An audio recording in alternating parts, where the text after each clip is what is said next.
প্রথমে আমি গ্যাস সব পরিষ্কারভাবে সব আজকে ধোয়া পোছা হয়ে গেছে। এবার আমি ঠাকুরের জন্য যেহেতু রান্না করছি, এই গ্যাসেই করছি, কিন্তু আমি সব ধুয়ে পুছিয়ে তারপরে করছি। কড়াইতে প্রথমে আমি একটু ঘি বেশি করে নিয়ে নিচ্ছি। ঘি গরম হয়ে গেছে, আমি এর মধ্যে ঢেলে দেব কাজু, একটু ভেজে নেব।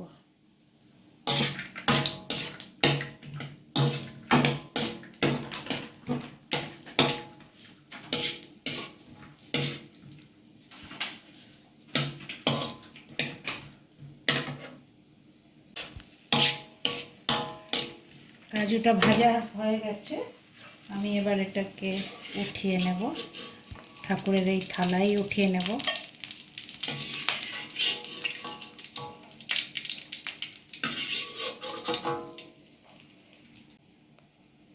এবার দিয়ে নেব কিশমিশ।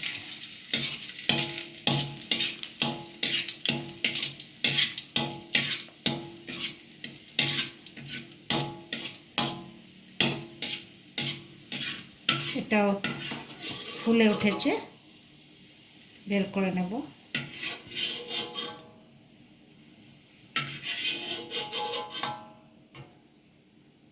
আর একটু ঘি দেব সামান্য।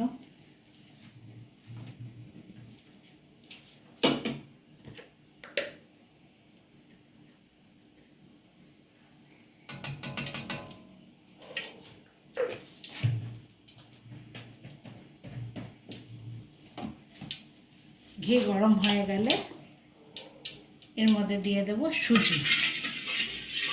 সমানে নাড়াতে থাকবেন, সুজি যখনই দেবেন সমানে নাড়াতে থাকবেন ঘিয়ে।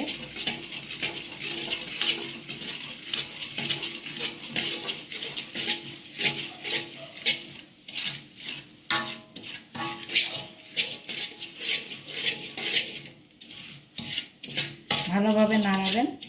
এবার দুটি এলাচ আমি থেতো করে এর মধ্যে দিয়ে দেব। আর সুজিটা ভালোভাবে নাড়াবো যতক্ষণ এটা ব্রাউন, একটু হালকা ব্রাউনিশ না এসে যায়। তারপরে আমি এর মধ্যে মেলাবো পরিষ্কার চিনি।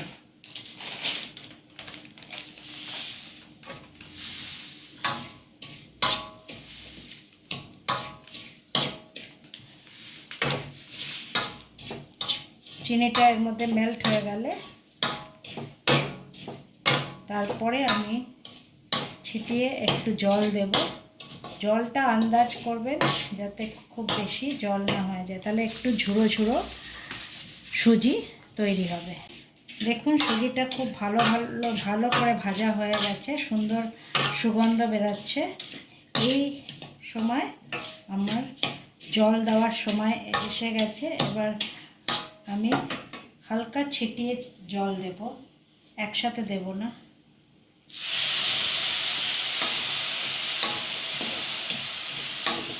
হালকা হালকা জল দিয়ে সুজিটাকে ভালো করে মিক্স করবেন।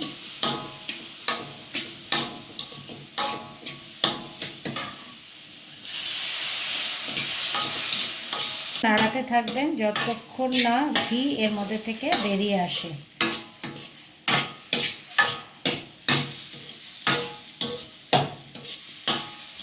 দেখুন এখান থেকে এখন ঘি বেরিয়ে আসছে খুব সুন্দর করে। যখন সুজি সেদ্ধ হয়ে যাবে তখন আমি এই ভাজা ড্রাই ফ্রুটসটা এর মধ্যে এবার দিয়ে ভালো করে মিক্স করে নেব।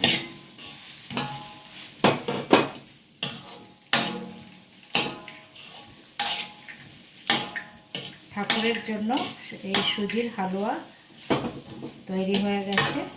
এবার ঠাকুরকে বেড়ে দেব থালায়।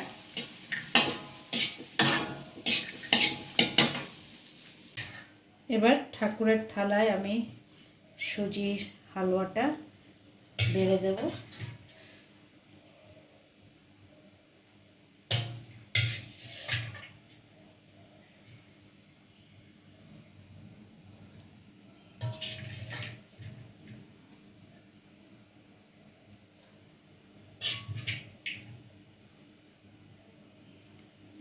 প্রেস করে দিচ্ছি।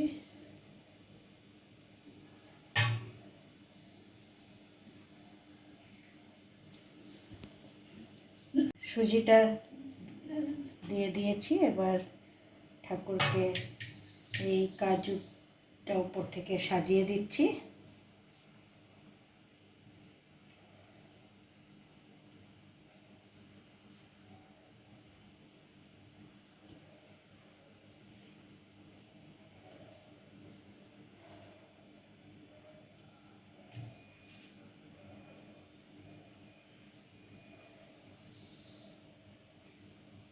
ঠাকুরের জন্য মিষ্টি আনা হয়েছে, অন্য বাসনে দিয়ে দেবো।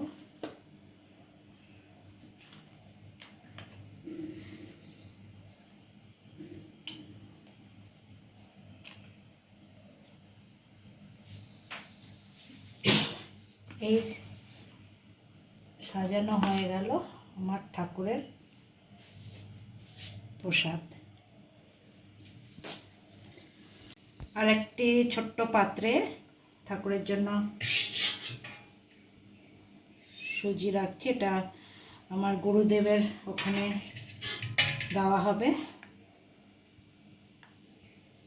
এর মধ্যেও এটি এবার আমার গুরুদেবের কাছে রেখে দেব।